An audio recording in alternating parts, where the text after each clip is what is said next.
भाजप काँग्रेसला bye bye, Mohan Wankhede शिवसेनेत. महानगरपालिका निवडणुकीआधी मोठा राजकीय झुकाव.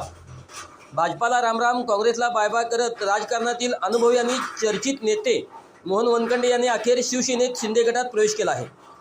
मुंबईत उपमुख्यमंत्री एकनाथ शिंदे आणि उद्योगमंत्री उदय सामंत यांच्या प्रमुख उपस्थितीत वनखंडे सरांनी शिवबंधन बांधले आणि हाती घेतला धनुष्यबाण. वनखंडे हे भाजपचे अनुसूचित जाती मोर्चाचे माजी प्रदेश सरचिटणीस आणि काँग्रेसचे माजी उपाध्यक्ष म्हणून सक्रिय होते.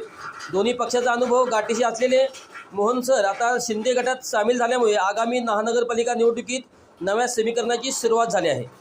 उद्योगमंत्री उदय सामंत यांनी यावेळी भाषणात म्हटले, मोहन सर तुमच्या मनातील प्रत्येक इच्छा उपमुख्यमंत्री एकनाथ शिंदे पूर्ण करतील. जरी मागील अनुभव कटू असला तरी शिवसेनेतील प्रवास सुखद आणि यशस्वी ठरेल याची खात्री आम्हाला आहे.